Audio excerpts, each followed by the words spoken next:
Fermez le banc.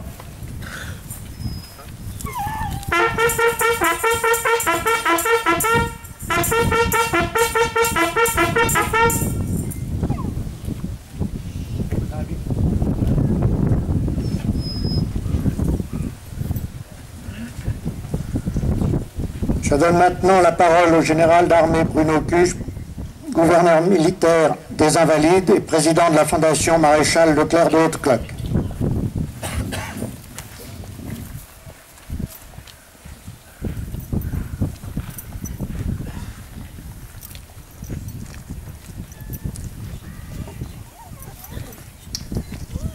À tout seigneur, tout honneur.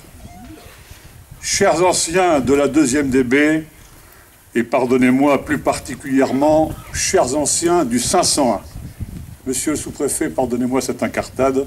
Madame le sénateur-maire, monsieur le président du conseil régional, monsieur le conseiller général représentant le président du conseil général, monsieur le maire, cher président de l'amicale de la 2e DB de l'Orne, 10 jours à peine après avoir débarqué à Saint-Martin de Varreville, dans la Manche, sur la plage d'Utah Beach, la 2e DB du général Philippe Leclerc de Haute-Cloque a déjà traversé et libéré en partie 4 départements.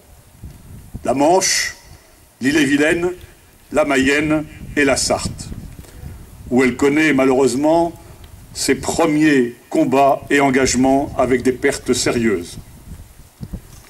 La voici donc dans l'Orne depuis le 11 août.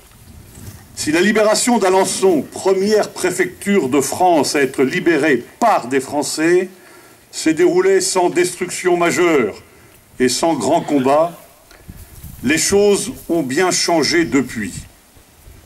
Dans les combats de la forêt des Couves, puis les libérations des communes d'Écouché, de Cé, de Chain, de Carouge et de Francheville, les pertes de la DB sont sévères.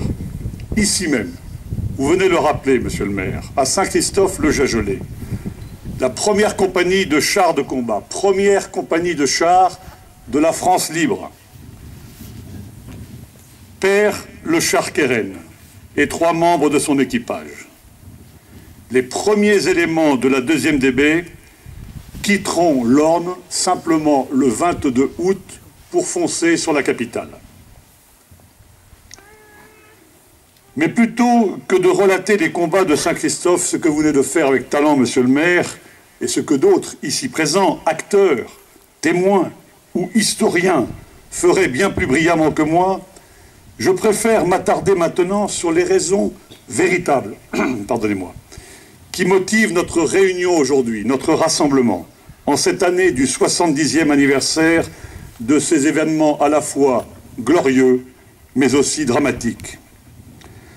Le souvenir du passé d'abord, et la reconnaissance que nous devons aux anciens de la 2e DB et du 501 en particulier. Ceux qui ont péri pour la liberté, mais ceux aussi qui ont eu la chance de poursuivre jusqu'à Strasbourg et même jusqu'à Berchtesgaden.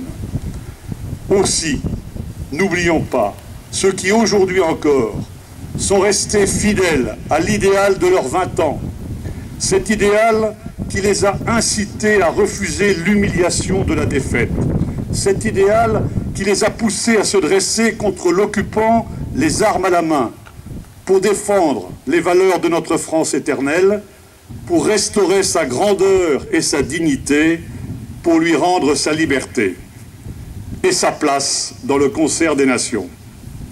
Ce choix, malgré les risques encourus, malgré les pertes cruelles, vous ne l'avez jamais regretté, les anciens, car vous avez eu la chance de rejoindre, pour les premiers, la colonne Leclerc, pour les suivants, la Force L, pour les derniers, enfin, la 2e DB. Cette 2e DB, vous le savez bien, c'est d'abord un chef d'exception, jeune, il a à peine 40 ans, audacieux mais pas téméraire, lucide, jamais aveuglé, exigeant pour ses hommes, mais si proche d'eux. Un tacticien hors pair à l'instinct de chasseur, un visionnaire. La 2e DB, c'est aussi Un magnifique outil de combat, doté des matériels les plus modernes, fournis par nos alliés américains, et forte de 15 000 hommes. La 2e DB, ce sont précisément, surtout, ces hommes, vous l'avez dit, monsieur le maire, ces soldats volontaires venus de tous les horizons, soldats de toute confession religieuse, soldats de toutes opinions politiques, de toutes origines sociales, Français de métropole, Français d'outre-mer, Français des colonies, voire même expatriés d'Amérique du Sud, soldats étrangers même, vous l'avez rappelé, comme cette cohorte de républicains espagnols, soldats de toutes les conditions, certes, mais soldats animés par un seul et même idéal, l'amour de la patrie et de ses valeurs et le rejet du totalitarisme.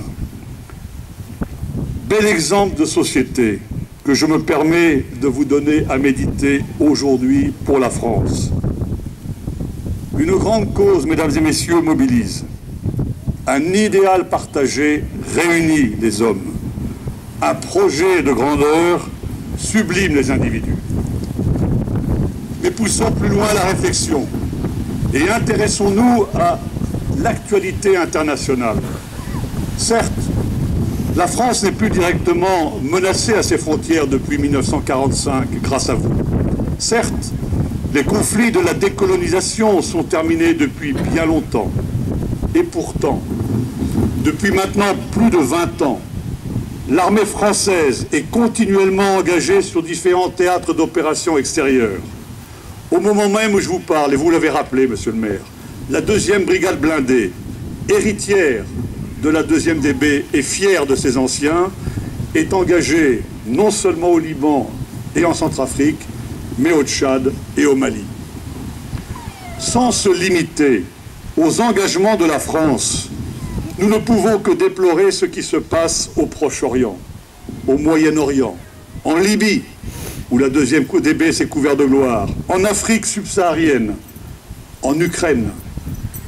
Certains stratèges entre guillemets, croyaient la guerre froide terminée à la chute du rideau de fer et pensaient pouvoir tirer les dividendes de la paix. Le terrorisme insidieux est partout. Il gagne du terrain et il innove régulièrement ses modes d'action. Certaines parties du monde, jusqu'à présent préservées, connaissent aujourd'hui de graves tensions. D'autres menaces nous guettent. Le déséquilibre nord-sud, la cyberguerre, les grandes pandémies. Bref, mesdames et messieurs, notre rassemblement d'aujourd'hui doit aussi nous faire pleinement prendre conscience que ce monde, malheureusement, reste dangereux. Il nous faut tous rester vigilants. Il nous faut des forces armées adaptées à ces nouveaux conflits, bien entraînées, bien équipées, suffisamment nombreuses et au moral élevé, comme aux heures tragiques de la Deuxième Guerre mondiale. La voie de la 2e DB, ponctuée par ces bornes, 35 sont aujourd'hui inaugurées, 17 le seront encore pour le 70e anniversaire. La voie de la 2e DB, donc, doit constituer ce trait d'union et ce ferment qui fera vivre toutes ces communes dans l'esprit Leclerc. En l'inaugurant aujourd'hui, monsieur le maire, vous appartenez désormais à la grande famille de la 2e DB. Au nom de tous les anciens, et plus particulièrement au nom de ceux qui sont présents ici, je vous remercie d'avoir formulé ce choix pour le souvenir du passé, la conscience du présent et la foi dans l'avenir. Vive Saint-Christophe le Jajolais, vive la 2e DB et vive la France.